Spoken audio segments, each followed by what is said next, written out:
4일 정치부에 시작합니다. 다시 코로나 확산세가 심상치 않습니다. 신규 확진자 수가 100명을 넘었고 교회, 상가, 요양병원, 학교 등에서 동시다발적으로 확진자가 나왔습니다. 특히 수도권 교회를 중심으로 한 확산세가 빠른데요. 경기도 용인시 우리제일교회 관련해서는 60명이 추가 확진됐습니다. 전광훈 목사가 담임 목사로 있는 서울 성북구 사랑제일교회에서도 19명이 확진돼서 교회 폐쇄 조치가 내려졌습니다. 경기도가 오늘 모든 종교시설에 2주간 집합 제한 명령을 내리는 등 정부 지자체의 대응이 빨라지고 있는데요.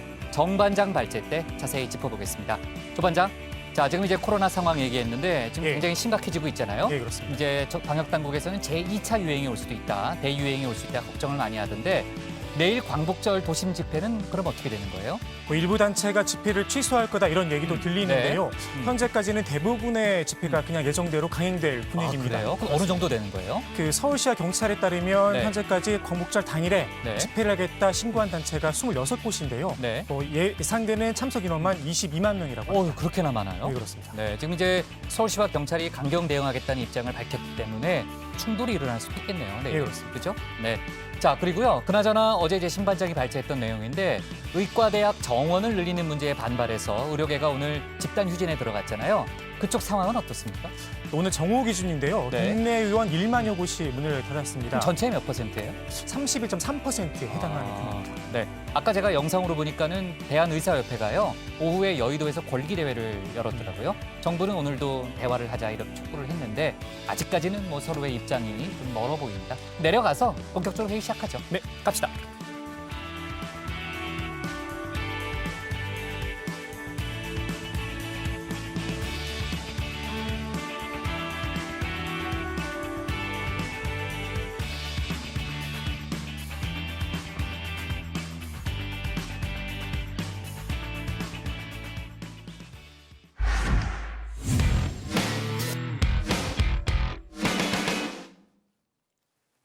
내일 토요일은 광복절 75주년입니다. 문재인 대통령이 경축사를 통해서 남은 임기 국정 운영 구상을 밝힐 예정인데요. 내부적으로는 코로나와 호우 피해 또 부동산 문제가 있고 외부적으로는 진척 없는 남북 관계와 한일 관계 등 현안이 많습니다. 신 반장이 미리 보는 광복절 소식을 준비했습니다. 네, 내일은 광복절 제75주년입니다. 문재인 대통령의 취임 후 4번째 광복절인데요. 매해 경축사를 통해 그해 중요한 국내 현안과 외교안보 이슈에 대한 구상을 소개했습니다. 내일 어떤 내용을 다룰지에 앞서 역대 경축사의 주요 키워드를 꼽아봤습니다. 대한민국 보훈의 기틀을 완전히 새롭게 세우고자 합니다.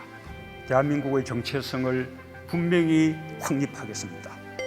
우리는 북한의 붕괴를 원하지 않습니다. 흡수 통일을 추진하지도 않을 것이고 인위적 통일을 추구하지도 않을 것입니다. 통일은 평화적, 민주적 방식으로 이루어져야 합니다.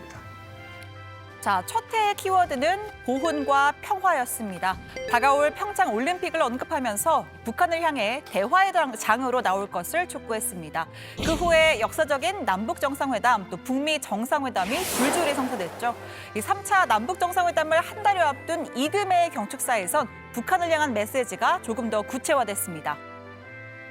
완전한 비핵화와 함께 한반도에 평화가 정착되어야 본격적인 경제 협력이 이루어질 수 있습니다.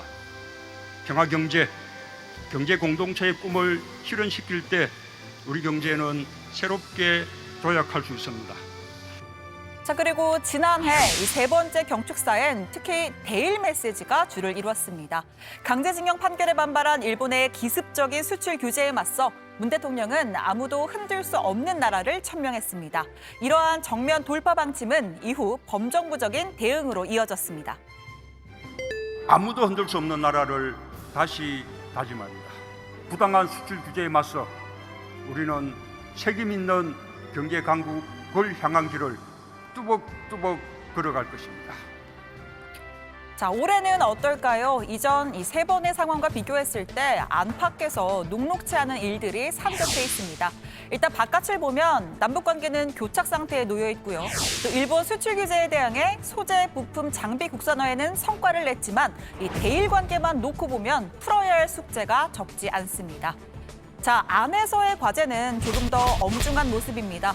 코로나19로 인한 경제 충격, 또 기록적인 호우 피해, 여기에 부동산 시장 불안이 겹쳤습니다.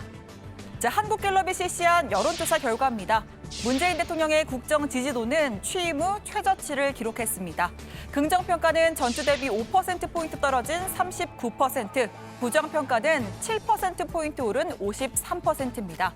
이른바 이 조국 사태가 빚어진 지난해 10월 셋째 주와 동률입니다. 이 부정평가의 이유로는 부동산 정책이 35%로 6주째 1위를 차지했는데요. 자, 한국갤럽 측은 집값 상승 우려가 여전한 가운데 문 대통령의 집값 상승세 진정 발언, 또 청와대 다주택 고의 참모진 논란 등이 국민들에게 적잖은 괴리감 또는 실망감을 안긴 것으로 보인다고 분석했습니다. 종합대책의 효과가 서서히 나타나고 있습니다. 과열 현상을 빚던 주택시장이 안정화되고 집값 상승세가 진정되는 양상을 보기 시작했습니다. 민주당 이 당대표 후보인 박주민 의원은 대통령의 말씀이 맞다며 정부의 부동산 정책 효과가 나타나고 있다고 주장했습니다. 한국감정원의 서울 아파트 매매가 상승률 그래프를 첨부하면서 7월 6일부터 한 달 새 0.02%까지 떨어졌다라고 했습니다. 사실 이 그래프만 보면 집값이 떨어지고 있다라고 보일 소지가 좀 있는데요. 집값이 떨어지는 게 아니라 집값의 상승률이 떨어지는 겁니다. 오르기는 오르되 오르는 폭이 줄고 있다는 뜻입니다. 박주민 의원 역시 상승 둔화, 이 상승 국면에 조정이 올 수 있다고 부연했습니다. 자, 문 대통령은 코로나와 수해로 인한 경제 충격을 최소화하는 방안도 고심 중입니다. 그제 총 이동 거리만 767km에 달하는 집중호우 피해 지역을 둘러보면서 이재민들의 애로사항을 꼼꼼하게 챙겼습니다. 특별재난지역 지정을 어제 요청하셨는데 아마 그 부분은 와서 보니 실제로 무슨 계획을 계속 안 해봐도 눈으로만 봐도 특별재난지역 요건에 해당한다는 것을 알 수 있을 것 같습니다. 빨리 정책적으로 최선을 고맙습니다. 감사합니다. 자, 이에 특별 재난 지역 11곳을 추가로 선정했고요. 이 시군 단위뿐 아니라 읍, 면, 동 세부적인 단위로 지정하는 방안도 검토하라고 지시했습니다. 일단 이 지정이 되면 주민 생계 안정 비용, 또 피해 복구비의 최대 80%를 국가에서 지원하고요. 고등학교 학자금, 세금, 통신 전기요금도 면제 또는 감면됩니다. 자, 광복절 하루 전인 오늘 위안부 피해자를 기리는 기림의 날이기도 합니다. 문재인 정부가 들어선 뒤인 2018년부터 국가기념일이 됐습니다. 문재인 대통령은 첫 해 기념식엔 직접 참석을 했고요. 지난해엔 SNS 메시지를 통해 올해는 영상 축사를 통해 메시지를 전했습니다. 문제 해결의 가장 중요한 원칙은 피해자 중심주의입니다. 정부는 할머니들이 괜찮다라고 하실 때까지 할머니들이 수용할 수 있는 해법을 찾을 것입니다. 할머니들의 건강이 항상 걱정됩니다. 17분 생존 피해 할머니들께서 건강하고 안정적인 삶을 누리실 수 있도록 더욱 세심히 살펴나가겠습니다. 천안 국립 망향의 동산에서 열린 기념식엔 위안부 피해자 이용수 할머니와 이정욱 여성가족부 장관, 또 이나영 정의기억연대 이사장 등이 참석했습니다. 이나영 이사장이 이용수 할머니를 부축해서 함께 입장을 했죠. 이 직전 정의연 이사장인 더불어민주당 윤미향 의원은 참석하지 않았습니다. 어제 검찰에 출석해서 후원금 회계 의혹, 또 안성 쉼터 고가 매입 의혹 등으로 14시간이 넘는 밤샘 조사를 받았습니다. 자, 오늘 기념식이 끝난 후 이용수 할머니는 수요 집회를 폐지해야 한다, 이 집회 방식을 바꿔야 한다는 의견을 재차 피력했는데요. 시위를 통해 전 세계의 위안부 문제를 알리긴 했지만 문제를 해결하고 사죄하고 배상하라고 하는 것이 무엇인지도 모르고 30년을 외쳤다. 학생들이 올바른 교육을 받아야 한다고도 덧붙였습니다. 자, 오늘 청와대 발제 이렇게 정리하겠습니다. 내일 제75주년 광복절, 문 대통령 코로나 호우 피해 국난 극복의지 밝힐 뜻입니다. 자, 내일 75돌, 이제 광복절 75돌이고 문재인 대통령이 경축사를 통해서요, 향후 국정 운영 구상을 밝힐 걸로 보입니다. 지난 작년도 그랬고 재작년도 그랬고요. 중요한 메시지를 경축사에서 던졌죠. 아까 이제 신반장 발제 때 저희가 짚어봤는데 지금 국내외적으로 이슈가 많기 때문에 문재인 대통령이 그중에 이제 어떤 부분에 방점을 찍어서 어떤 메시지를 던질 것인가가 상당히 큰 관심사인데 어떻게 봐요, 조 반장은? 예, 현재 이슈라고 한다면 내부적으로는 코로나와 집중호우 그리고 외부적으로는 부동산 정책 등 지지율 하락이 또 있고요. 외부적으로는 남북 관계나 일본의 수출 규제 문제 등이 있습니다. 내 경축사에선 일단 코로나19 위기와 집중호우로 인한 피해에 관한 극복 의지를 밝힐 것으로 보입니다. 성공적 방역 사례로 꼽히긴 하지만 연초부터 국민들의 일상이 코로나로 인해서 흔들린 데다 집중호우로 인한 막대한 인명 그리고 재산 피해까지 발생을 했죠. 그런 만큼 국민을 위로하고 이를 극복하기 위한 정부의 의지를 밝히는 데 무게를 실을 듯합니다. 네, 그리고 1년 넘게 제자리 걸음인 남북 관계를 진전시키기 위한 의지도 밝힐 것으로 보입니다. 최근 국가안보실장 그리고 통일장관, 국가정보원장을 전격 교체한 만큼 적극적인 관계 개선 의지를 피력할 수도 있습니다. 다만 올해 잇따라 내놨던 대북 제안에 북한의 호응이 없는 상황이고 또 남북 연락사무소 폭파까지 겪은 터라서 여기에 너무 무게를 실는 건 부담스럽지 않나라는 그런 말도 나오고 있습니다. 네, 그 북한 김정은 위원장이 오늘 그 나온 그 보도를 보면 아무튼 지금 북한에도 지금 수해 피해가 상당하잖아요. 근데 그 외부 도움을 받지 말라 뭐 이런 얘기를 이제 공식적으로 이제 천명을 했는데 아무튼 북한과의 관계 개선 뭐 쉽지는 않은 과제인 듯합니다. 지금 이인영 장관이 상당히 드라이브를 걸긴 뭐 하지만요. 아무튼 북한과의 관계 조금 더 지켜봐야 될 문제고. 작년에 경축사 키워드는 역시 이제 그 길이었죠. 일본 수출 규제 조치가 이제 있었기 때문에 그랬는데 일본 수출 규제 조치 관련해서는 우리가 어느 정도 성과를 봤잖아요. 거꾸로. 네, 지난해 경축사 아직까지 생생하게 기억이 나는데 이 소재, 부품, 장비의 국산화, 이 소부장이라고 하죠. 이 국산화를 통해 어느 누구도 흔들 수 없는 경제, 아무도 흔들 수 없는 나라를 천명을 했습니다. 심지어 청와대는 이 경축사를 영어로 번역한 것과 함께 이례적으로 일본어로도 번역을 했었는데요. 당연히 뭐 일본을 보라라는 뭐 그런 의미였을 겁니다.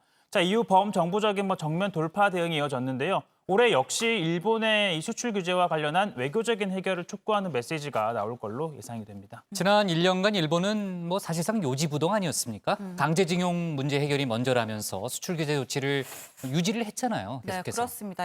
일단 이 광복절 8.15가 우리한테는 광복절이지만 일본에서는 이제 종전 기념일이잖아요. 그렇죠. 바꿔 말하면 네. 해전일이기도 합니다.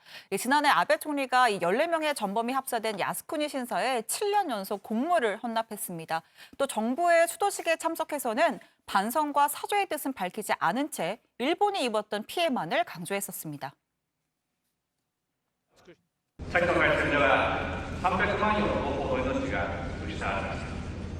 広島や長崎での原爆投下、東京をはじめ各都市での爆撃、沖縄における地上戦などで無残にも犠牲となられました。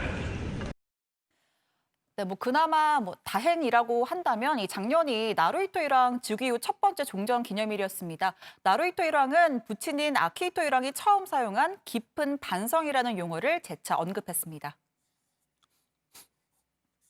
戦後の長きにわたる平和な歳月に思いを致しつつ、ここに過去を変える深い反省の上に立って再び 戦争の惨禍が繰り返されることを切に願い 지난해 상황이 기억이 나네요. 올해는 아베 총리가 어떤 행보를 보일 것 같습니까? 야스쿠니를 참배할지 안 할지는 일단 내일이 돼봐야 알 것 같은데요. 네. 다만 아베 총리가 공식적으로 야스쿠니 신사를 참배한 건 재집권 1주년이었던 2013년 12월 26일이 마지막이었습니다. 2013년이요. 2013년, 예. 네. 그 후엔 참배를 하지 않고 공물이나 공물 대금을 보내왔는데요. 이번에도 그 정도 수위로 할 가능성이 높아 보입니다. 가뜩이나 코로나19 대응 실패로 지지율이 하락한 상황인데 참배로 논란을 야기하는 것은 피하지 않겠느냐 이런 분석이 나오고 있습니다.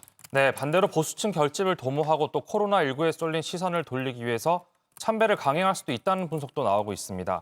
여기에 일본 내 우익 세력들은 아베 총리의 참배를 요구하고 있는 상황이기도 하죠. 자민당 내 의원 모임인 보수 단결의 모임은 총리의 참배를 촉구하는 결의문을 냈고 유권자 대상 조사에선 응답자의 58%가 참배에 찬성한다는 결과도 나온 바가 있습니다. 또 아베 총리의 친동생이죠. 기시노부 자민당 중의원은 어제 참배를 했습니다. 두 사람의 의견이 다르네요. 네, 누가 맞을지는 다음 주 돼봐야 하는데 이번 주까지 아니에요? 네. 어떡하지? 다음 주에 이 자리에 있어야지 제가 틀린 사람을 이렇게 공격할 수 있는데. 아무튼 자, 근데 지금 이제 정 반장 설명을 들어보면요. 근데 친동생이라면서요. 네, 성이 왜 달라요? 기시노부 중의원이 아베 총리보다 5살 동생인데요. 네. 태어나자마자 바로 외가로 양자로 입적이 됐습니다. 그래서 성이 다른 거고요. 아베 총리의 외할아버지는 기시노부스케 일본 총리인데요. 태평양 전쟁 A급 전범인 노조 히데키와 절친으로도 잘 알려져 있는 그런 인물입니다. 원래부터 알고 있었어요? 아니면 갑자기 오늘 알게 된 거예요? 네, 오늘 열심히 공부를 아, 했습니다. 그래요? 네. 하여튼 뭐 정반장 뭐 모르는 게 없는 사람 같아요. 아주 말을 못 하겠네 지금. 아니 오늘 알게 됐다니까 이제 말을 못 하겠네. 나는 왜냐면은 최 반장 같았으면요. 네. 제가 옛날부터 알고 있었어요. 분명히 그렇게 얘기했을 거예요. 근데 너무 네. 솔직해가지고 제가 그 다음에 받아칠 수가 없네. 네. 네, 넘어갑시다. 우리 솔직한 정 반장을 우리가 괴롭힐 수는 없죠. 자, 그렇고요. 그날 아베 총리 얘기가 나왔을까 그런데 아베 총리 건강이 많이 안 좋은 것 같아요. 저희도 지난번에 그 얘기했지만요. 걸음걸이가요. 굉장히 느려졌어요. 예, 많이 아픈 사람처럼 그렇게 지금 행동하고 있고 지금 지지율도 완전 바닥을 치고 있다 이런 얘기가 많이 나오잖아요. 네. 자, 그리고요. 어제 저희가 짚어보진 못했는데 민주당이 이른바 친일파 파묘법에 대한 공론화 작업에 들어간 상태죠. 네, 민주당 주최로 국회에서 이 국립묘지법 개정을 위한 공청회가 열렸습니다. 자, 현장 영상을 한번 보시면요. 공청회장 곳곳에 묘비 모형들을 저렇게 놨습니다. 지난달 대전현충원에 안장된 고 백선엽 장군 지금 바로 앞에 보이시죠? 눈에 띄는데 민주당이 추진하는 파묘법은 이 친일파로 분류된 인사의 현충원 안장을 막고 이미 안장이 된 경우에는 또 강제로 이장하는 내용을 담고 있습니다. 동작묘지에 저 대전에 어떻게 이런 일이 있을 수 있느냐 이거예요. 아니 여러분들이 돌아가신 다음에 원수가 바로 옆에서 막 귀신이 돼서 논다고 하면 그 있을 수 있겠어요? 네, 일단 귀신 저런 논리 자체는 네. 조금 납득은 안 되는 부분이기는 한데 다른 의미에서 말한 것 같긴 합니다. 강창일 위원장은 고 백선엽 전 장군의 국립묘지 안장에 대해 이 국립묘지에 원수가 있는데 유공자 애국선열이 원수가 있는데 유공자 애국선열이 저승에서 잠들 수 없을 것이라고도 주장을 했습니다. 자, 이에 송영길, 이수진 의원이 활발한 논의가 필요하다라고 지원 사격을 했고요. 자, 미래통합당 어떤 국민이 납득할지 의문이다. 이 분열만 일삼고 있다라고 비판을 했고요. 자, 통합당 서울 송파병 당협위원장인 김근식 경남대 교수는 자, 국가 유공자임에도 친일 논란을 이유로 무덤을 파내겠다는 발상은 왕조 시대의 이 부관참 시와 같은 반인권적 발상이라며 민심 위반을 이 과거 청산으로 모면해 보려는 여권의 역사 장사다라고 주장을 하면서 비판을 했습니다. 국회에서 열었다는 거죠. 네, 그렇습니다. 국회에서 공청회를 네. 열었고 민주당이 공론화 작업에 들어갔기 때문에 당분간 정치권에서 또 논란이 벌어질 수밖에 없겠네요. 네. 자, 그리고요. 청와대가 오늘 차관급 인사를 대건했죠. 네, 신반장. 수석급 인사에 이어서 네. 차관급 인사도 대건했습니다. 총 9명의 인사를 냈는데 신일 법제처장에는 이강섭 법제처 차장, 특허청장에 김용래 산업통상자원부 산업혁신실장, 또 행정안전부 차관에는 이재영 행안부 정부혁신조직실장, 해양수산부 차관에는 박준영 해수부 기조실장 등등입니다. 아무튼 이렇게 9명이 있는데 가장 눈에 띄는 인사라고 한다면 역시 외교부 1차관에 임명된 이 최종건 국가안보실 평화기획비서관입니다. 그러니까 대부분 내부 승진인데요. 최종건 1차관만 청와대에서 외교부로 넘어간 케이스죠. 네, 그렇습니다. 지금 이 최내정자, 최 1차관 내정자가 연세대 정치외교학부 부교수를 지내다가 문재인 정부 초기인 2017년부터 이 국가안보실에서 근무를 했습니다. 정부 출범 직후에는 평화군비통제비서관을 맡아서 2018년 9.19 남북군사합의의 이 실무를 주도한 것으로 알려졌고요. 또 지난해 3월에는 이 신설된 평화기획비서관으로 자리를 옮겨서 북핵 문제를 주로 담당했습니다. 네, 그러니까 청와대 내에서 수석급 5명이 바뀐 데 이어서요. 차관급도 지금 이제 9명이 바뀌는 그런 인사가 났잖아요. 광복절 지나서 장관 인사, 그러니까 개각까지 마무리될 것이다. 이런 전망이 지금 나오고 있죠. 조 반장. 네, 그렇습니다. 9월부터 정기국회가 시작되는 만큼 인사청문회 일정 등을 고려하면 시간이 많지 않습니다. 또 민주당과 문 대통령 지지율이 좀 하락세인데요. 이를 돌파하기 위해서라도 신속한 개각이 이루어질 듯합니다. 교체될 장관으로 우선 정경두 국방부 장관과 박능우 보건복지부 장관 등이 거론이 되고 있는데요. 정 장관의 후임으로는 이순진 전 합참의장이, 박 장관의 후임으로는 김현명 전 사회수석이 언급되고 있습니다. 지금 야권에서는 경제정책 책임자들을 교체해야 한다. 이런 목소리를 많이 내고 있잖아요. 그러니까 공세를 펼치고 있는 건데 홍남기 경제부총리하고요. 김현미 국토부 장관은 어떻게 될 것 같아요? 이번 개각 대상에는 포함되지 않을 가능성이 높습니다. 어제 문 대통령이 홍 부총리로부터 내년도 예산 방향을 보고받는 자리에서 경제 사령탑 역할을 잘하고 있다고 격려했다고 합니다. 부동산 정책을 진두지휘하고 있는 김현미 국토장관을 교체할 경우에는 자칫 부동산 정책 실패를 인정한다는 신호를 줄 수가 있어서 유임시킬 것이라는 얘기가 나오고 있습니다. 네, 그러니까 경제 사령탑 역할을 잘하고 있다라고 얘기를 했기 때문에 교체될 가능성은 높아 보이지는 않네요. 그러니까 발언만 놓고 보면요. 김현미 장관 같은 경우에는 최근에 청와대 비서실장으로 갈 수도 있다, 뭐 이런 보도도 많이 나왔잖아요. 그렇죠? 자, 신 반장. 아까 이제 시작할 때 제가 조 반장이랑 간단히 얘기했지만요. 오늘 의사들이 이제 집단 휴진에 들어갔잖아요. 최 반장한테 얘기할까요? 신 반장한테 물어보시죠. 왜 최 반장한테 묻고 싶은데? 그럼 몰라요? 역시 그런 몰라서 그러는 거예요? 아니요, 제가 어떤 그 내용 좀 잠깐 정리해 볼까요? 어떤 거요? 그 의사 파업. 파업이요? 네. 예. 그 정부가 의대 정원을 확대하겠다라는 네. 뭐 그런 취지의 뭐 의료 정책을 4대 의료 정책을 내놨었는데 자, 이걸 철회하라라는 요구를 하면서 의료계가 오늘 뭐 하루 파업에 나선 겁니다. 자, 의사협회 주도로 이번 파업엔 전공의와 전임의가 동참을 하고 이 상당수 병원과 동네 의원들이 휴진을 했는데요. 오후 3시부터 여의도 공원에서 대규모 집회가 지금 이 시간에도 뭐 진행이 되고 있습니다. 자, 가장 우려되는 게 뭐 아무래도 진료 공백이 아닐 수가 없는데요. 자, 어제 오후 2시 기준으로 이 전국 의원급 의료기관 24.7%가 이 해당 지자체에 휴진을 하겠다라고 신고를 한 것으로 파악이 됩니다. 자, 정부는 각 지자체에 일정 비율 이상 휴진이 예상이 되면 진료 개시 명령을 내리라고 지시를 했고요. 다만 대형 병원들은 이 지난 7일 이 전공의 파업 때와 비슷하게 대비에 좀 나섰고요. 의협도 분만, 응급, 중환자실 등의 필수 인력은 이 파업에 동참하지 않기로 한 만큼 위급한 상황은 없을 것이란 전망입니다.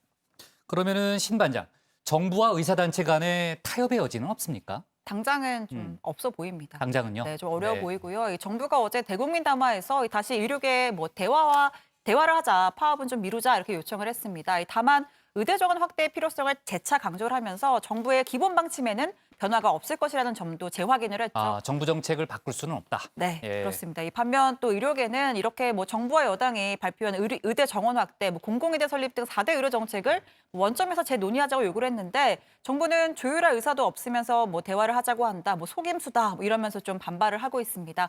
문제는 이런 힘겨루기가 길어질 경우에 국민들, 환자들의 불안이 커질 수밖에 없죠. 이 절충점을 찾기 위한 양측의 노력이 좀 필요해 보입니다. 네.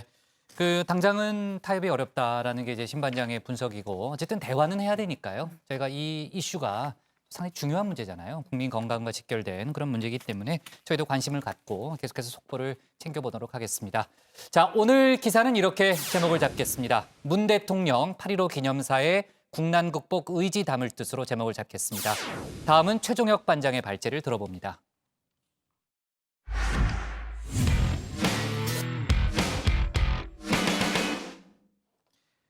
여야 원내 사령탑이 일제히 취임 100일을 맞이했습니다. 21대 국회 전반기 원구성 협상부터 각종 법안 처리까지 그동안 국회에서 협치는 찾아보기가 좀 어려웠죠. 주호영 원내대표는 오늘 기자간담회를 열고 민주당을 향해 국회의 원칙과 관행을 지키라고 요구했습니다. 김태년 민주당 원내대표는 다음 주쯤에 기자회견을 할 예정인데요. 자세한 얘기를 최 반장 발제에서 짚어보겠습니다. 네, 민주당 김태년 원내대표는 5월 7일, 통합당 주호영 원내대표는 5월 8일 당선이 됐죠. 각각 오늘과 내일이 취임 100일을 맞이합니다. 자, 100일이 그리 중요하냐 하시겠지만 우리 문화에서는 특별하게 여기고 있죠. 당장 이 애기들은 또 100일 잔치를 치르고요. 자, 연인에게 100일 빼놓을 수 없는 기념일일 겁니다. 특히나 단군 신화에서 이 곰은 100일 동안 어두운 동굴 속에서 이 쑥과 마늘을 먹고 버티며 사람이 됐죠.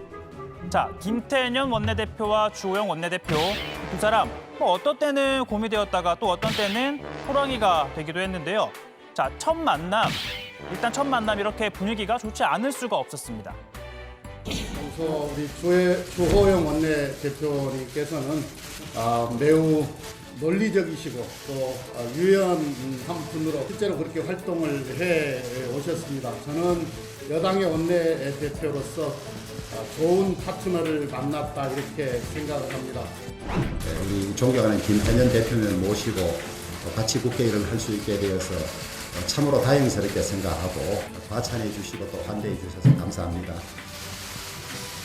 네, 하지만 이런 화기애애한 분위기 오래 가지 못했습니다. 자, 21대 국회 원구성을 협상하는 과정에서부터 이 불협화음이 나왔죠. 다른 건 안 줘도 된다, 법사위만 주면 된다라는 통합당의 요구에 민주당은 아니다, 알짜배기 상임위를 줄 테니 법사위는 못 준다라고 맞서며 한치의 양보도 없었습니다. 미래통합당은 여전히 독립국회 주도 세력이 당을 좌지우지하고 있다. 이게 증명되었습니다. 합의와 번복을 반복했던 20대 국회 시절과 전혀 달라진 것이 없습니다. 다수의 힘으로 소위 인해 전술로서 일방적으로 하겠다는 그런 의사를 비친 것으로밖에 볼 수가 없고, 그렇다면 상생과 협치는 입으로만 내치는 구두선이 아니었는가, 그런 생각을 가지고 있습니다. 자, 이후 민주당이 법사위 등 일부 상임위원장을 단독으로 선출하자 주호영 원내대표 이 국회를 박차고 나가버렸죠. 원내대표직을 내려놓겠다며 사찰 칩거에 들어간 겁니다. 자, 길어졌지만 김태년 원내대표가 직접 이렇게 찾아가서 국회로 복귀하라라고 설득을 했죠. 물론 협상은 빈손이었습니다. 결국 진통 끝에 21대 전반기 국회 상임위는 모두 민주당 몫이 됐습니다. 자, 176석과 18개 상임위원장을 가진 여당의 힘, 막강했습니다. 추경을 통과시켰고 부동산 세제 3법과 이 공수처 후속 3법을 밀어붙여 처리했습니다. 또 이인영 통일부 장관과 박지원 국정원장의 인사청문 경과 보고서도 여당 단독으로 채택을 했습니다. 자, 두 원내 사령탑 취임 이후 100일 동안에 국회를 간략하게 정리를 해봤는데요. 자, 그렇다면 이 100일 동안 민주당과 통합당의 지지율 변화는 어땠을까요? 자, 우선 두 원내대표가 취임을 했던 5월 첫째 주입니다. 민주당은 42.6%였지만 통합당은 26.3%로 이 창당 이후 최저치를, 당시 기준으로 최저치를 기록합니다. 자, 이러한 성적표를 손에 쥔 신임 원내대표의 어깨, 무겁지가 않을 수가 없을 텐데요. 원내대표에 당선되며 이렇게 말합니다. 치열하게 토론하고 결정되면 승복하는 그런 풍토를 만들어내면 저는 가까운 시간 내에 국민의 사랑은 돌아올 것이라고 그렇게 확신하고 있습니다. 네, 그렇습니다. 사랑은 돌아오는 겁니다. 자, 그 사랑 돌아왔을까요? 자, 어제 나온 여론조사였는데요. 자, 100일 뒤 지지율 변화입니다. 자, 민주당은 9%포인트가 하락을 해서 33.4%를 기록한 반면 통합당은 약 10%포인트가 올랐습니다. 36.5%가 나왔습니다. 자, 통합당 입장에서는 고무적인 결과가 아닐 수 없는데요. 다만 주호영 원내대표, 여론조사 하나하나에 일희일비하지 않으면서 계속해서 최선을 다하겠다는 말씀을 드립니다. 자, 통상 취임 100일이 되면 기자간담회를 갖고 소회와 앞으로 국회를 어떻게 운영할지에 대한 입장을 내놓기 마련입니다. 역대 원내대표들이 다 이렇게 간담회를 가졌죠. 자, 오늘 이 100일째가 되는 김태년 원내대표, 별도의 자리는 갖지 않았습니다. 하지만 주호영 원내대표 취임 100일을 맞아 간담회를 마련했습니다. 자, 주 원내대표는 당내 상황, 또 민주당과 청와대와의 관계에 대해 그동안의 소회, 그리고 앞으로 나아갈 방향을 강조했는데요. 자, 우선 당 내에서는 사상 초유의 총선 참패를 수습하기 위해 김종인 비대위를 출범시켰고, 수시로 의원총회와 각종 회의를 열어 당내 의원들과 소통하며 의견을 수렴했다라고 밝혔습니다. 자, 그리고 민주당을 향해서는 이렇게 말합니다. 힘으로 밀어붙이는 이 같은 상황은 향후 언제라도 다시 되풀이될 수 있지만 저희는 낮지만 단호한 목소리로 진실을 무기로 싸우겠다는 원칙을 지켜나갈 것입니다. 국민만을 믿고 진실을 무기로 집권 세력의 오만과 독주를 견제해 나가겠습니다. 자, 그리고 민주당 김태년 원내대표는요, 취임 100일간 이른바 뚝심의 리더십을 선보였습니다.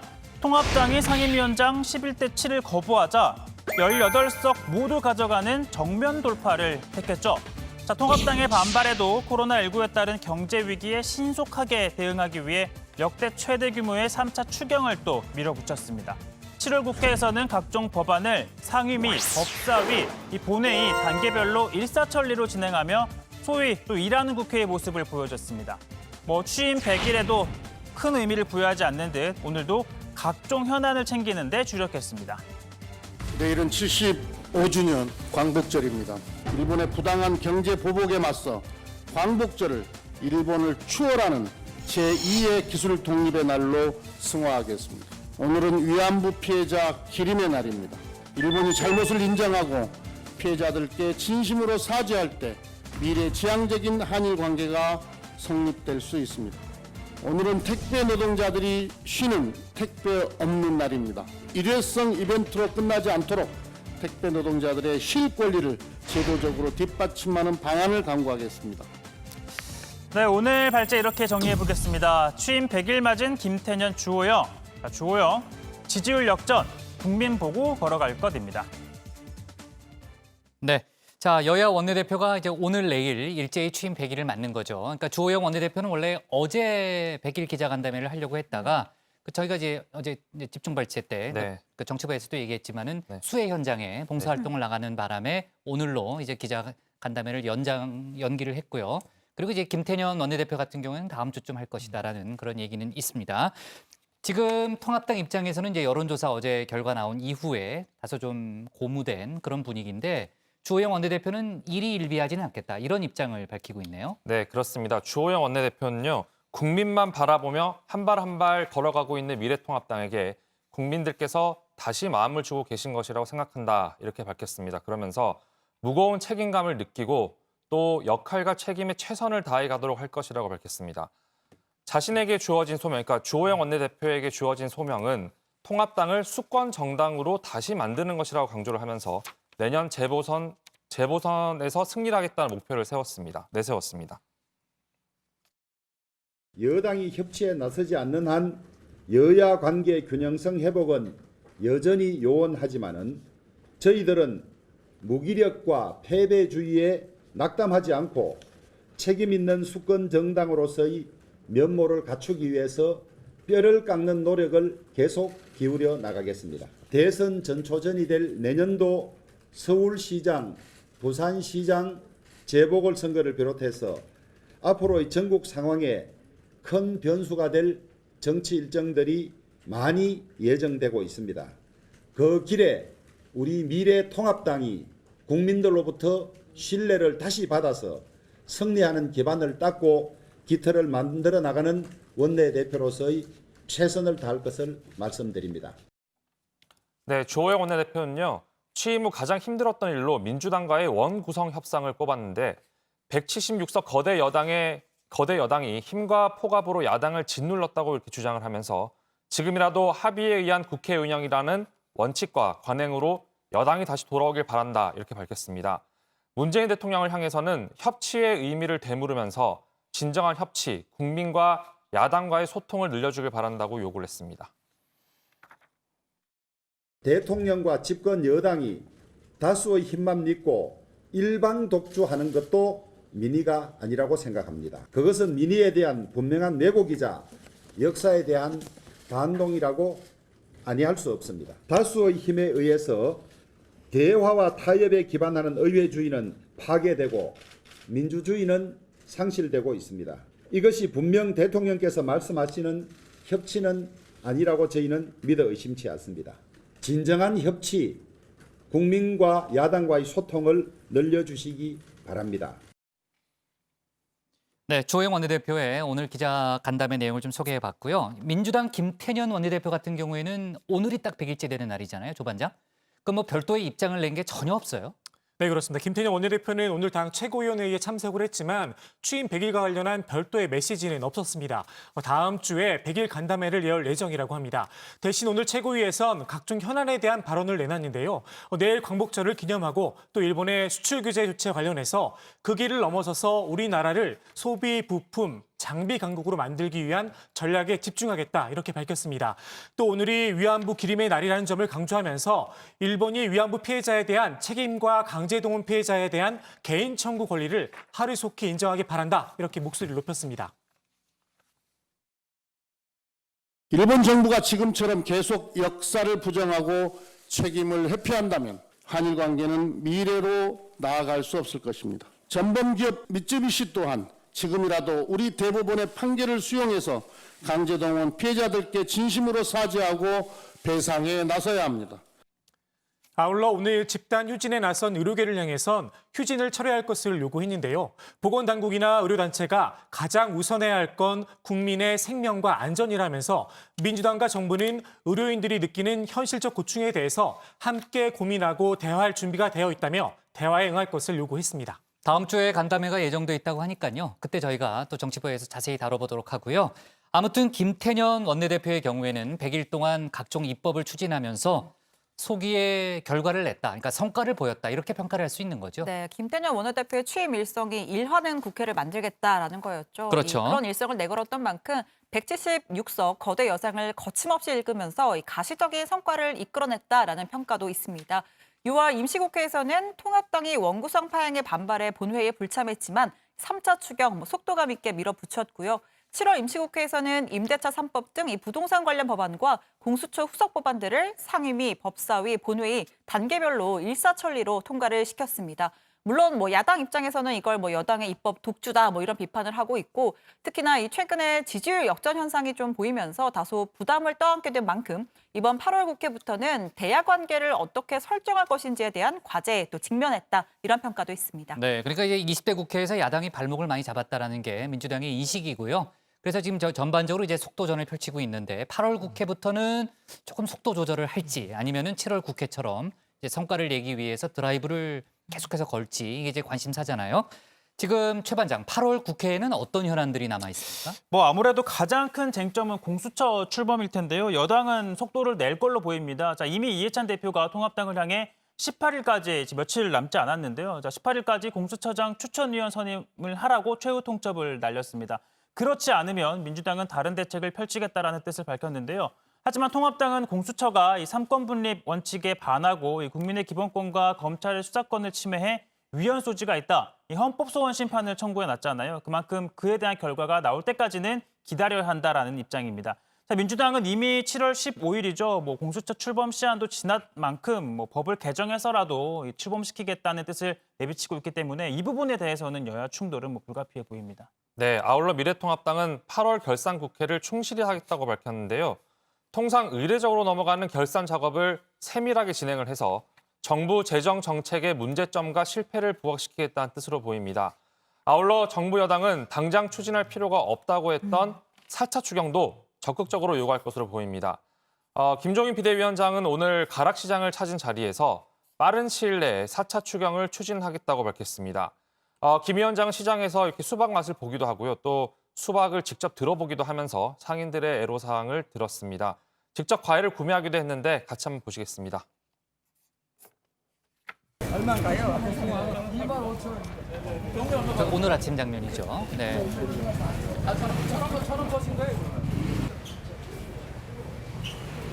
김종인 위원장이 직접 저렇게 봉투에서 5만 원을 꺼내서 복숭아를 샀는데요. 두 박스 샀네요, 두 박스. 네. 이제 처음에 상인이 이제 김종인 위원장이 돈을 꺼내니까 네. 그걸 받아야 하나 말아야 하나 머뭇거리더라고요. 그러면 네. 옆에 있던 당연히 받아야죠. 김은혜 대변인이 네. 받도록 하고 이제 한 박스 25,000원이니 두 네. 박스를 달라라고 해서. 아까 중간에 보니까 1,000원 이득이네 그런 얘기도 잠깐 있었던 것 같고요. 네. 제가 귀가 좋아요. 네. 적혀 눈은 좀 있었는데. 어두운데. 보지는 예. 못했는데 들으셨다. 저기 자막으로 적혀 있었어요. 네. 알았어요. 좋습니다. 네, 최 반장 끝까지 지금 그러네요. 금요일이지 않습니까? 네. 다음 주 월요일, 공휴일에 어떻게 할지 잘 결정을 안 했는데 일단 좀 진행하는 거 봐서 생각해 볼게요. 네. 자, 어쨌든 어제 저희가 이제 여론조사 얘기도 했지만요. 지금 민주당 쪽에서는 위기의식이 팽배하다 이런 얘기가 있고요.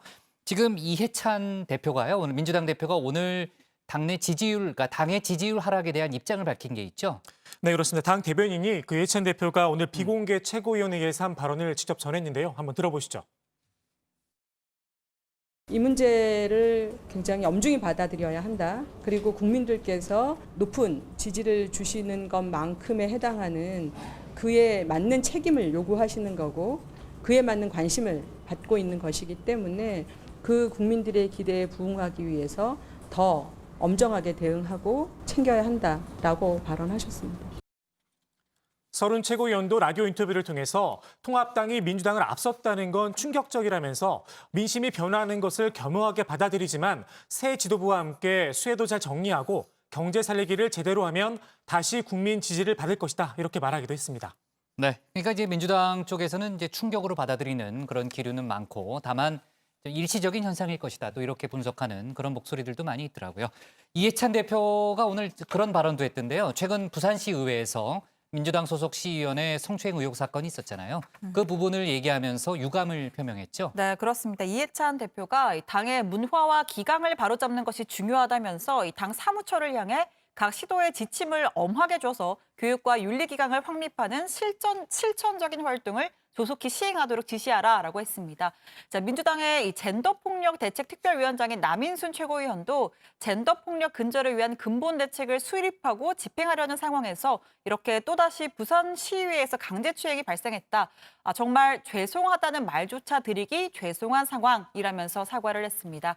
그러면서 오는 9월 3일 당 워크숍에서 진행되는 성인지 감수성 교육에는 지방의원까지 포함하겠다고 밝혔습니다. 9월 3일 진행되는군요. 네. 그런 행사가 있군요. 민주당이 오는 전당대회에서 채택할 새로운 강령에 당내 공직자들의 일탈 행위를 예방한다. 이런 내용이 담긴다면서요. 네, 방금 말한 이러한 사건과도 연관이 있는 부분이긴 한데요. 8.29 전당대회에서 강령 개정안을 채택할 예정인데 상시 감찰기구인 윤리감찰단을 당대표 직속기구로 신설을 하고 윤리신고센터를 상시 운영을 해서 이 선출직 공직자와 주요 당직자들의 일탈 행위를 예방하겠다라는 계획입니다. 특히나 이뿐만 아니라 이 강령 전문에는요. 함께 잘 사는 혁신적 포용국가를 비전으로 제시를 했습니다. 지방정부의 자율성을 실질적으로 보장하는 자치분권을 강화하고 국가 균형 발전을 완성하기 위한 특히 이 부분이 중요한데 행정수도 이전을 힘있게 추진한다는 내용이 담겼고요. 뿐만 아니라 한국판 뉴딜 사업을 통해 디지털, 그린 경제로의 전환과 미래 신산업 성장을 촉진한다라는 내용이 담겼습니다. 강령의 행정수도 이전이 아예 들어가는군요. 그렇습니다. 네. 자, 그리고요. 법무검찰 관련 속보 하나 짚어보면요. 법무부가 직접 수사부서를 축소하고 또 형사 공판부를 강화하겠다는 검찰 직제 개편안을 마련했잖아요. 저희가 며칠 전에 최 반장 발제 때 한번 짚어봤던 내용인데 그래서 이제 대검에 그 안을 보내서 의견을 내라 이렇게 요구를 했는데 대검이 반대 의견, 사실상 반대 의견을 좀 다시 보냈다면서요? 네, 그렇습니다. 법조계에 따르면 대검은 법무부의 현재 직제 개편안은 수용하기 어렵다는 취지의 의견을 제출한 것으로 알려졌습니다. 조선일보 보도에 따르면요.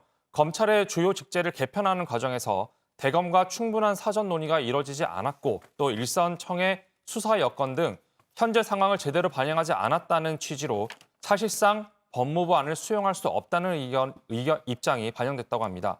앞서 법무부가 마련한 개편안은 대검 내 차장 검사급 직위 4개를 없애고 또 일선청의 경우 형사부를 공판 준비형 검사실로 개편하고 1재판부, 1검사, 1수사관제를 도입하는 등의 내용인데요.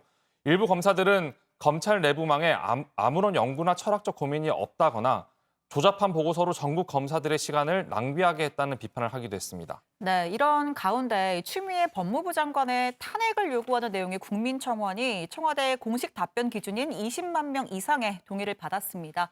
어제가 청원 마감일이었는데 20만 명 넘었습니다. 어제 오후에. 청원인은 추 장관은 대통령의 위신과 국민을 무시하고 마치 자기가 왕이 된 듯하다. 역대 이런 법무장관은 보지도 듣지도 못했다. 이번 기회에 탄핵을 청원한다라고 주장을 했습니다. 현재 추 장관이 어제부터 이틀간 여름 휴가에 들어갔습니다. 17일이 이제 임시 공휴일이니까 17일 이후부터 법무부에 출근을 할 것으로 보입니다. 네, 자꾸 17일 임시 공휴일 얘기가 자꾸 나오네요. 우리 어떻게 해야 되죠? 네, 다음 주에 그냥 정해져 정해진 거 아닌가요? 네? 아시면 되나요? 쉬어요. 우리 월요일에 그냥 알겠습니다. 쉽시다. 네, 쉬고 저희도 그냥 딱 깔끔하죠. 다만 네.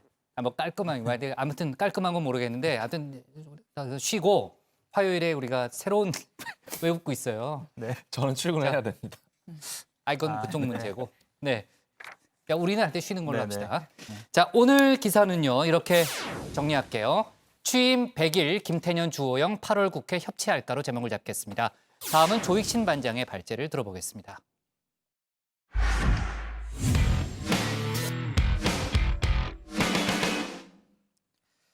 중국 외교를 총괄하는 최고위급 인사죠. 어제 정치부회 끝나기 직전에 제가 이제 속보로 전했던 내용입니다. 양재치 중국 공산당 정치국원이 이르면 다음 주 우리나라를 방문한다고 합니다. 정부 인사들과 시진핑 중국 국가주석의 방한 관련한 의견을 나눌 것이다. 이런 전망이 나오고 있는데요. 관련 의미와 내용을 조익신 반장이 분석해봤습니다.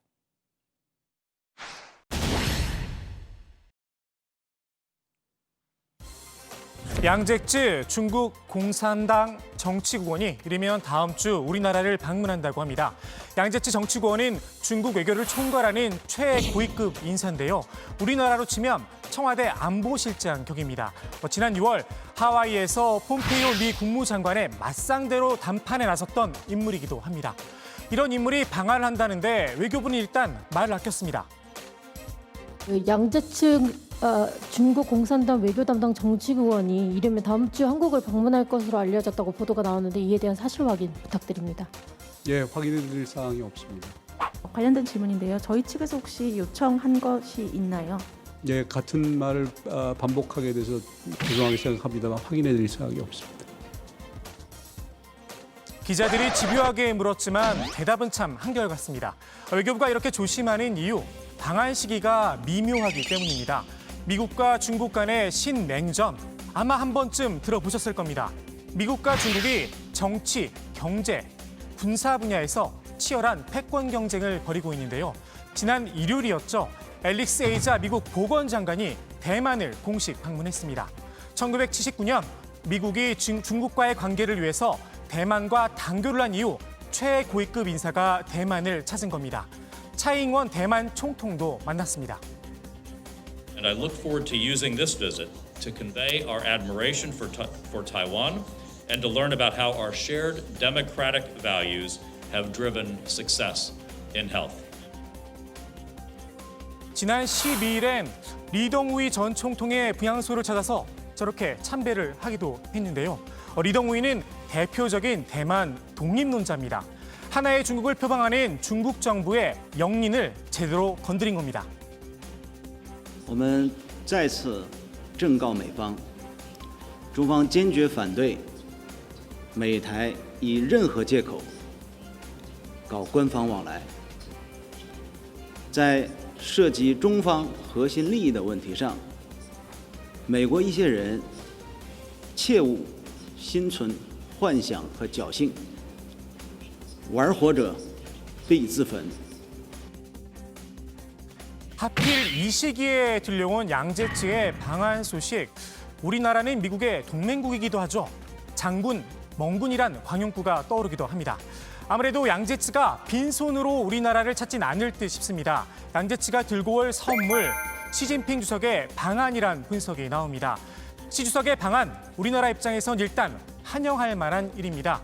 한중 두 정상이 만난다면 우리나라가 코로나19를 완전히 극복했다는 대외적인 메시지를 던질 수 있습니다. 여기에 중국 내 한류 금지령, 한한령 해제도 기대가 됩니다. 문제는 외교의 기본인 기브 앤 테이크란 점입니다. 중국도 청구서를 내밀 듯 싶습니다. 미국을 겨냥해서 말입니다. 미국과 중국 간의 신냉전, 사실 틱톡 문제는 애교 수준입니다.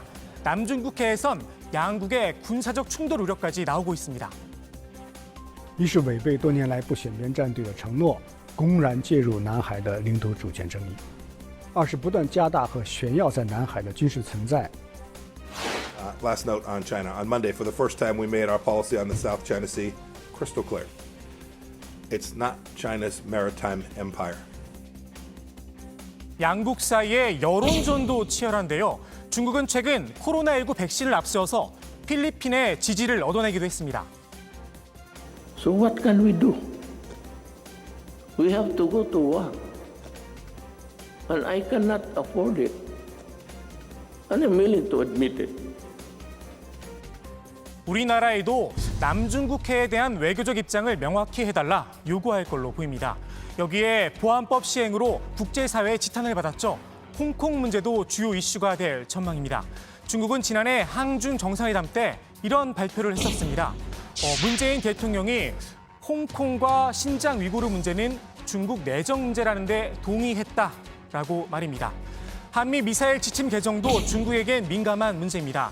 현재 우리나라가 개발할 수 있는 탄도미사일의 사거리는 최대 800km까지로 제한돼 있습니다.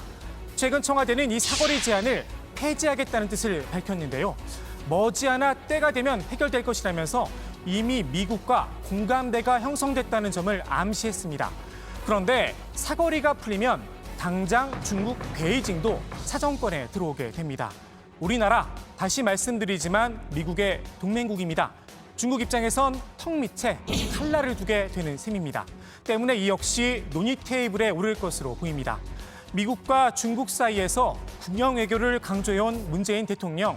중국이 내놓을지 모를 이 어려운 숙제들 잘 해결할 수 있을까요?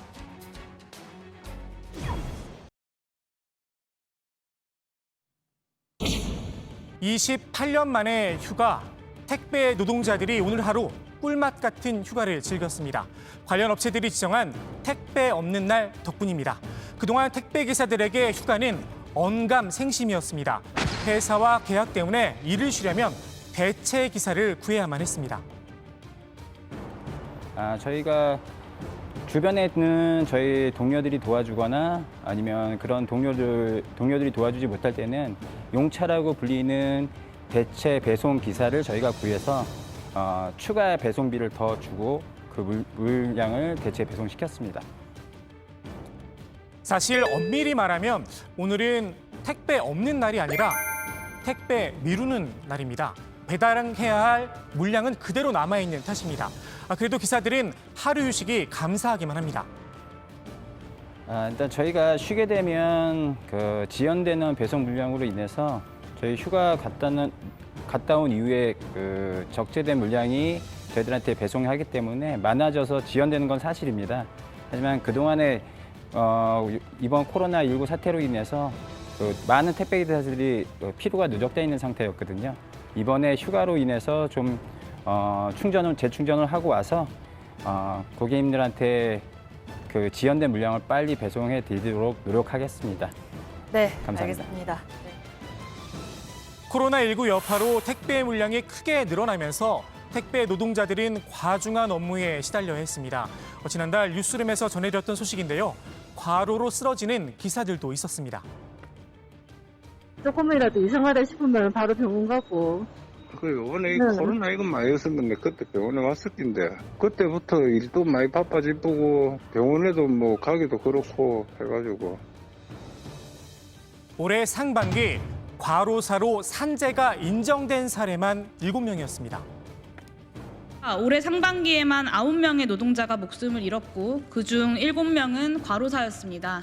아직 이 산재 결과에 포함되지 않은 택배노조가 파악하고 있는 노동자들이 5명이 더 있습니다. 산재 적용조차 받지 못하는 택배 노동자들을 합치면 이 많은 노동자들이 코로나19 이후에 과로로 목숨을 잃고 있을 것이라는 것을 어렵지 않게 예상할 수 있습니다.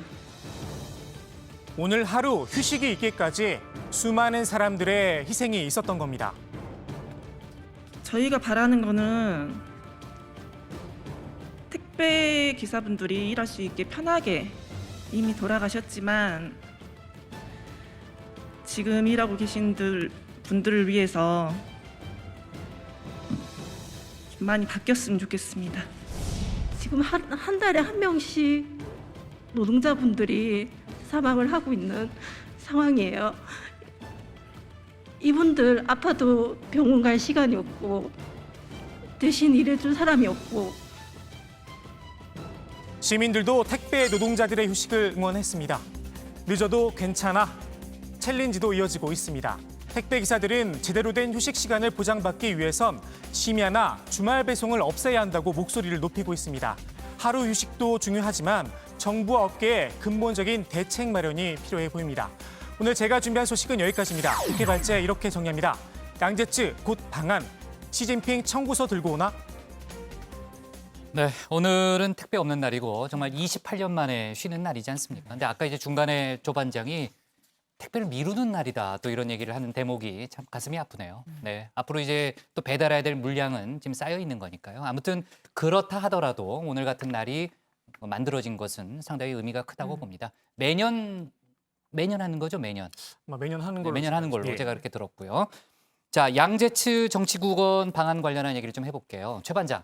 보통 이런 일이 있으면은 중국 외교부가 발표를 하잖아요. 이번엔 발표가 없었습니까? 중국 외교부는 일단 관련 소식이 있으면 발표하겠다라면서 즉답을 피했습니다. 자, 그러면서도 양국이 고위급 교류를 포함한 분야별 교류 협력에 대해 긴밀히 협의하고 있다라면서 방문 쪽에 좀 무게를 실었는데요. 자, 주한 중국 대사관 측은 아직 구체적으로 밝힐 수 있는 일정은 없다라는 입장만 밝혔습니다. 네, 그러니까 뭐 논의가 되고 있는 건 되고 있는, 뭐 되는 건 확실한 그런 분위기죠. 뭐 네. 아니면 아니라고 보통 얘기를 하니까요. 양제츠 정치국원이 2년 전 우리나라를 방문한 적이 있는 거죠. 네, 2018년에 방한을 했었었는데요. 당시 일정은 모두 비공개였습니다. 이 정의용 전 청와대 국가안보실장 등을 만나고 돌아갔는데요. 자, 양 정치국원의 방한 뒤 이 중국은 이 베이징과 상하이, 이 장쑤성 등 동부 대도시 중심으로 한국의 단체 관광을 허용하기도 했었습니다. 아까 이제 조 반장도 이야기를 했지만요. 시진핑 주석의 뭐 연내 방한이 만약에 성사가 된다면은 물론 외교적으로는 뭐 큰 일이죠. 긍정적인 일이긴 하지만은 시기적으로는 좋은 일만은 아니다. 이런 분석들도 많이 있죠. 네, 최근 국제 정세를 한 단어로 표현하면 뭐 신냉전이라고들 하잖아요. 그렇죠. 지금 뭐 미국과 중국의 갈등이 군사적인 충돌을 우려할 정도로 굉장히 격화하고 있는데 이런 가운데 시진핑 주석의 방안이 자칫 중국과 좀 밀착하는 모양새로 비칠 수가 있다는 겁니다.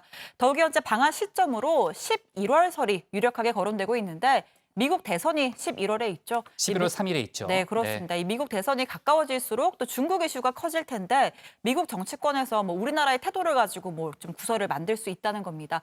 여기에 지난 6월 홍콩 보안법이 통과된 이후에 첫 해외 방문국으로 우리나라를 택했다는 점도 뭐 상징적인 좀 부담이 있지 않냐 이런 지적이 나오고 있습니다. 네. 자, 지금 뭐 미중 갈등은 저희도 이제 정치부에서 여러 번 짚어봤지만 뭐 상당히 지금 이제 격화된 그런 상황인데 어떻게 보면 우리나라가 사이에 낀 그런 신세가 될 수도 있는 거잖아요.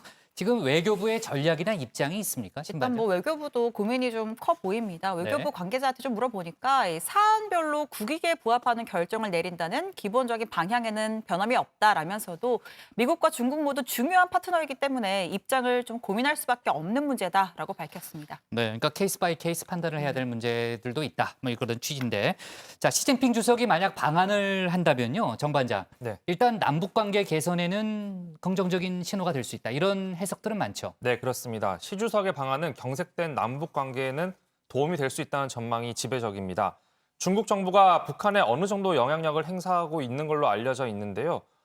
시 주석이 문재인 정부의 대북 정책에 힘을 실어준다면 최근 경색된 남북 관계의 물꼬가 트일 수 있다는 겁니다. 다만 북한이 미국 대선 결과를 일단 지켜보겠다는 태도를 유지하고 있기 때문에 미국 대선 전에 드라마틱한 변화를 기대하기는 어렵다는 분석도 나옵니다. 이른바 한한령은 바로 풀릴 걸로 보이죠? 네, 그렇습니다. 중국이 한한령을 내린 이유는 사드 배치 때문이었는데요. 시 주석이 한국을 찾는다는 건 결국 사드 배치를 비공식적으로는 인정하겠다는 뜻이라는 그런 해석이 외교가에서 나오고 있습니다.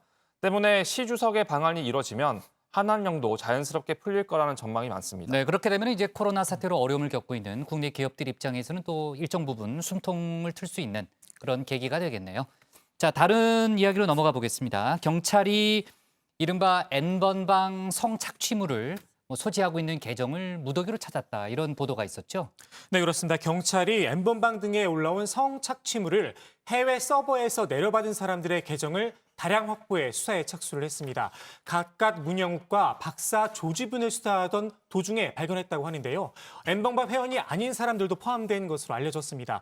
수사 대상이 많은 만큼 전국의 지방경찰청이 나눠 맡아 수사를 진행하고 있는 것으로 전해졌습니다. 그러니까 성착취물 단순 소지자라는 얘기잖아요. 조 반장님 설명대로라면.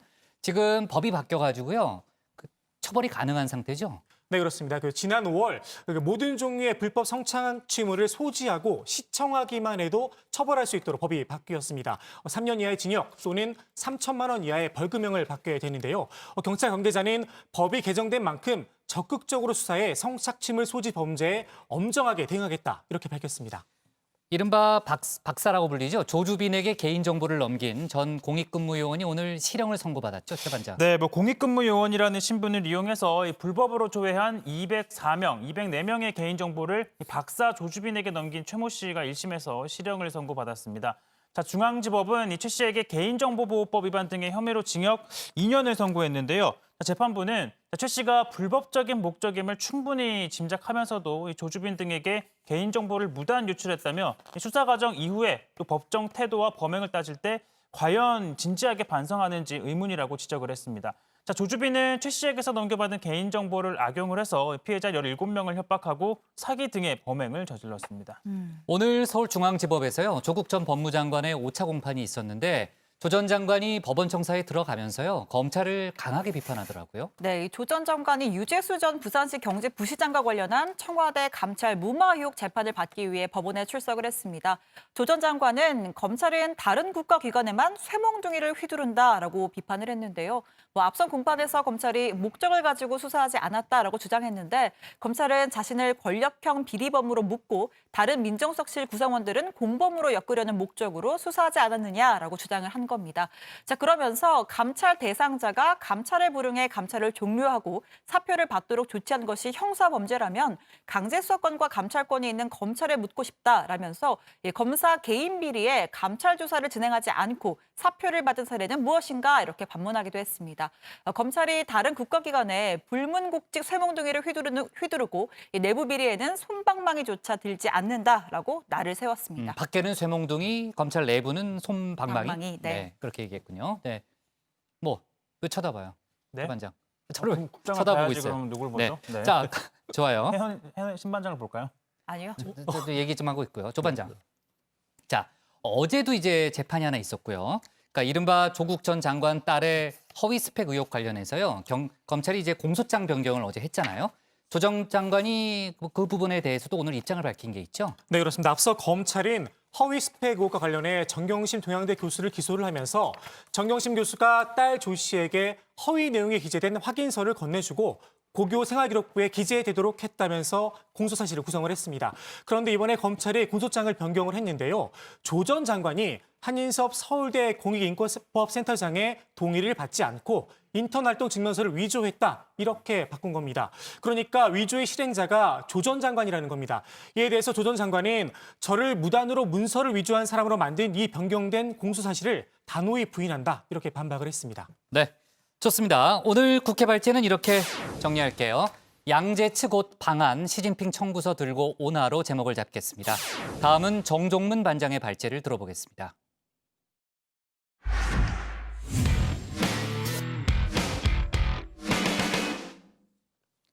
오늘 오전부터 가장 뜨거웠던 뉴스 중에 하나죠. 차기 대선 주자 지지도에서 이재명 경기지사가 처음으로 1위를 차지했습니다. 줄곧 선두를 지켜오다 역전을 허용한 이낙연 의원은요. 민심은 움직이는 것이라면서 전당대회에서 새로운 리더십을 세우겠다고 말했습니다. 관련된 얘기를요. 정 반장 발제에서 자세히 짚어보겠습니다. 네, 네티즌들의 기발한 패러디 한 장. 더불어민주당 내에서 부먹, 찍먹 논란을 불러일으켰습니다. 국무총리를 지낸 이낙연 의원에게 탕수육에 소스를 부어서 먹느냐 아니면 소스에 탕수육을 찍어 먹느냐라는 질문을 던진 상황입니다. 이 의원의 신중한 답변 태도, 일상적인 대화에 대입해보면 지나치게 신중하다는 인상을 주기도 합니다. 인터뷰에서도 이런 화법이 자주 등장했죠. 동료 출마는 맞는 거죠? 대체로 그런 흐름에 제가 놓여가는 것이라고 보고 있습니다. 단지 국회의 일정 또 당의 판단 이런 걸 봐가면서 최종적인 조정은 필요하다. 최근에 황교안 대표의 행보에 대해서는 그럼 어떻게 생각하십니까? 말씀을 안 드리는 게 낫겠습니다. 우선 잘 모르고요. 네, 그냥 인상만 가지고 말씀드리기에는 제가 조심스러운 위치입니다. 네, 이 의원은 은유법을 자주 사용하고 또 다소 애매하게 비칠 수 있는 자신의 어법에 대해 후회할 말을 하지 않기 위해서라고 설명을 합니다. 이른바 이제 이낙연의 어법, 그래서 이제 많이들 얘기가 돼서 기본적으로는 국민들께 알기 쉽게 말씀드리는 게 정치인에게 중요하지요. 멋부리기 위해서 일부러 은유법 쓰는 것은 아니고요. 단지 훗날 후회되는 말이 될 수가 있습니다. 직설적으로 하다 보면. 네, 그렇습니다. 실제로 총리 시절 이낙연 의원의 조심스러운 그리고 신중한 어법은 야당 의원들의 파상 공세를 막아낼 때 훌륭한 방패였습니다. 큰 사고 없이 총리 임기를 마친 뒤에도 코로나19 극복을 이끄는 모습이 유권자들에게 각인되면서 대선 지지율 1위를 유지할 수 있었습니다. 올해 들어 차기 정치 지도자 선호도에서 이낙연 의원은 25% 수준을 유지해왔습니다. 하지만 오늘 나온 여론조사에서 이재명 경기지사가 처음으로 이낙연 의원을 앞섰습니다. 이재명 지사는 19%, 이 의원은 17%입니다. 조사기관 한국갤럽은 지난달까지 이낙연 의원이 7개월 연속 선호도 20%대 중반으로 단연 선두였으나 이번 달 이재명 지사의 지지율이 급상승해서 여권 선두 경쟁 구도가 형성됐다고 설명을 합니다. 여러 가지 이유가 있겠지만 최근 코로나19 사태를 극복하는 과정에서 기본소득 등 여러 이슈를 주도하면서 행정가로서의 모습을 보여준 이재명 경기지사의 행보가 큰 영향을 미쳤을 것이라는 해석이 설득력을 얻고 있습니다. 특히 현안에 대해 가감없이 의견을 밝히는 사이다 발언이 그의 행보에 힘을 실었습니다. 신천지 교회 집회 금지를 명합니다. 협조를 다시 한번 강력하게 촉구합니다. 경기도 내 신도 명단 제공을 강력하게 요청합니다. 더 이상 미룰 수 없는 어려운 상황을 조금이나마 타개하기 위해서 재원을 총동원해 도민 1인당 10만 원씩 4인 가구 기준 가구당 40만 원씩을 재난기본소득으로 지급하기로 결정했습니다. 네, 다만 오늘 결과만 놓고 이재명 지사가 이낙연 의원을 앞섰다고 단언하긴 어렵습니다. 대선 후보는 당내 경선을 통해, 그러니까 더불어민주당 내 경선을 통해서 선출을 하게 되는데 민주당 지지층에서는 이낙연 의원이 37%로 28%를 얻은 이재명 지사를 앞서는 것으로 조사가 됐기 때문입니다. 또 진보 성향 응답자들만 놓고 봤을 땐 이재명 지사가 33%로 29% 지지를 얻은 이낙연 의원과 30% 내외 수준에서 비슷하게 나왔습니다. 지금부터가 더 중요한 이유입니다. 지지율이 상승 추세인 이재명 경기지사는 사이다에 김이 빠지지 않게 노력하는 모습이 중요해 보입니다. 잘 막아뒀다가 필요할 때 톡 쏘는 게 필요하단 말이죠. 그래서일까요? 어제 정당 지지율 역전 이유에 대해서 묻자 이렇게 답을 했죠. 부동산 문제가 아닐까 생각합니다. 네. 제가 앞으로 길게 말을 안 하기로 했어요. 네, 이 지사가 스스로 발언에 무게를 느끼고 있기 때문인 것으로 보입니다. 최근 서울 부산시장을 무공천해야 한다고 말을 했다가 논란이 되자 의견을 가지는 것과 적극적으로 주장을 하는 것은 다르다면서 급하게 수습을 한 적도 있었죠. 반면 이낙연 지사는 할 말은 하는 그런 사이다 이미지를 쌓아가기 위해서 노력 중입니다. 찍먹 부먹 논란에 대해서 깔끔하게 정리를 하는 건 기본이고요. 오늘은 당 지지율 역전에 대해서 부동산 문제도 언급했습니다. 탕수육 부먹하세요, 찍먹하세요? 저는 찍어 먹습니다. 그래야 바삭바삭. 역시 서울시장, 부산시장의 잘못이 컸고요. 은행은 이를테면 전세 월세에 대해서 꼭 평론가 같은 얘기를 한다든가 하는 것은 집으로 고통받는 국민들의 마음을 헤아리는 데는 부족했다고 보는 게 맞겠죠. 네, 이낙연 의원은 오늘 조사에서 이재명 지사에게 역전을 당한 데 대해서 민심은 늘 움직이는 것이라고만 짧게 말을 했습니다. 이달 말에 열리는 전당대회에서 이 의원의 우세가 점쳐지는 가운데 당분간 여권 대선 주자 1, 2위의 다툼에 관심이 집중될 것 같습니다. 이재명 지사는 경기도 확진자가 급증을 하자 오늘 코로나 급속 확산에 대해서 긴급 기자회견을 열어서 종교시설 집합 제한 행정명령을 내렸습니다. 지난 보름여 동안 경기도에서 발생한 210여 명의 확진자 중에서 40%가량이 종교시설에서 발생한 걸 두고서입니다. 첫째로 정규 예배 및 미사, 법회 등을 제외한 종교시설 주간의 각종 대면 소모임 활동을 전면적으로 금지합니다. 둘째, 정규 예배, 미사, 법회 시에 찬송을 자제하고 통성기도 등 큰 소리로 노래 부르거나 말하는 행위는 금지합니다. 셋째, 음식 제공 및 단체 식사를 금지합니다. 네, 오늘 국내 신규 확진자는 103명이 늘었습니다. 국내 일일 신규 확진자 수가 100명을 넘은 것은 지난 7월 25일 이후 20일 만인데요. 그런데 당시엔 해외 유입 사례가 일시적으로 증가했기 때문이고요. 국내에서 지역 감염 확산 때문에 신규 확진자가 100명대로 늘어난 건 지난 4월 1일 이후 4개월 반 만입니다. 정부는 수도권을 대상으로 사회적 거리 두기를 2단계로 상향하는 걸 검토하는 등 적극 대응에 나섰습니다. 4개월여 만에 처음으로 1일 국내 확진자 수가 어제 최고치를 기록을 했습니다. 확진자가 급증하고 있는 서울시와 경기도에서는 사회적 거리 두기를 2단계로 상향 조정하는 방안에 준하는 방역 대응 조치를 신속하게 검토해 주셔야 될 것 같고요. 특히 확진자가 집중된 기초 지자체 차원에서도 행정명령 등 적극적인 방역 조치를 취하는 것을 검토하셔야 될 것 같습니다. 네, 코로나 관련 소식은 자리로 들어가서 자세하게 전해드리겠습니다. 오늘 야당 발제는 이렇게 정리하겠습니다. 선명성 앞세운 이재명, 이낙연 제치고 여론조사 1위. 네, 자 갤럽 여론조사 이제 1, 2위 관련된 얘기는 해봤고요.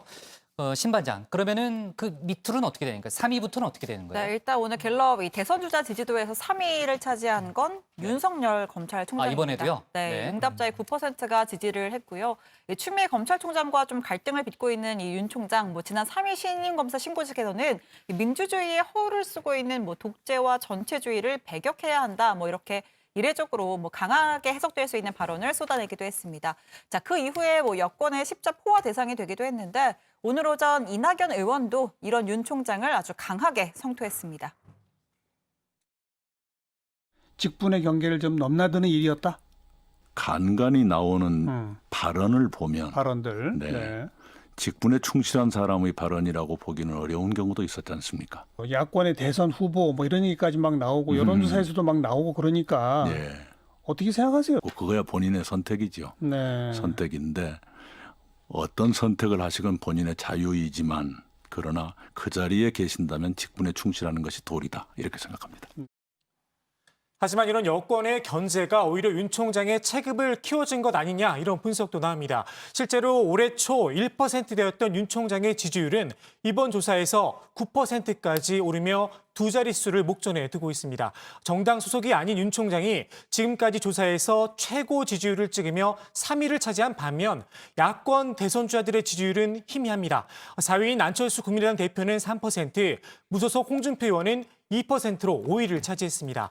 어제 그 정반장 발제에서도 보셨지만 총선 전후로 미래통합당에서 주목받는 대선 주자가 없다는 게 통합당 입장에선 큰 고민일 수밖에 없습니다. 네, 코로나 상황 좀 짚어볼게요. 지금 당국에 비상이 걸린 상태죠, 최 반장. 네, 방대본이 집계한 코로나19 신규 확진자는요, 103명입니다. 지역 발생이 85명으로 해외에서 유입이 된 18명에 비해 압도적으로 많은데요. 자, 이번 달 들어서 국내 신규 확진자는 한 20명에서 40명대를 유지하고 있었는데 10일 이후부터는 가파른 증가세를 보이면서 5일 동안 급속하게 확산되는 걸 수치로 확인을 할 수가 있습니다. 자, 앞서 이 정반장 발제에서 보셨지만 특히 지역 확진자 수는 올해 3월 31일 88명 이후 136일 만에 가장 많은 수치인데요. 국내 확진자를 지역별로 한번 살펴보면 이 서울이 31명이고 경기가 38명 등으로 이 수도권에서 72명이 확진돼 다른 지역에 비해서 압도적으로 많은 상황입니다. 어떤 특정한 장소가 감염의 위험성을 높이는 것이 아니라 가족 이외에 다른 사람을 만나는 행위 자체가 감염 전파를 유발할 수 있는 행동으로 다른 사람들과의 회의나 모임은 취소하거나 비대면으로 전환해 주실 것을 요청드립니다. 중앙방역대책본부는 수도권 지역을 중심으로 연결고리가 불분명한 감염 확산이 이어지고 있어 지금 상황을 매우 엄정하게 보고 있으며 주말과 대체 공휴일을 맞아 경각심을 가지고 방역 수칙을 실천해 주실 것을 거듭 당부드립니다. 네, 자 지금 수도권 교회를 중심으로 한 이제 코로나가 급속히 이제 확산이 되고 있고 제가 오늘 얘기 들으니까 수도권 교회 7곳에서 지금 집단 감염이 지금 이제 벌어지고 있다 그런 얘기고 특히 용인 우리제일교회에서는요 60명이 지금 이제 추가로 확진되는 이제 그런 일도 있었다고 합니다. 지금 경기도 상황이 지금 심각하고 그래서 2주간 모든 종교 시설에 대해서 재pháp 제한 명령을 지금 내렸잖아요. 서울도 지금 상황이 심각한 거잖아요, 그렇죠? 네. 좋습니다. 자, 아무튼 이번 이제 연휴가 이제 시작이 되는데 방역 대책, 특히 이제 방역 수칙 잘 지켜야 되는 꼭 잊어서는 안 돼요. 반장들도 마찬가지입니다. 네, 좋습니다. 자, 오늘 기사 제목은요. 이렇게 정리할게요. 이재명 대선 주자 지지율 1위, 여권 대선판도 흔들로 제목을 잡겠습니다.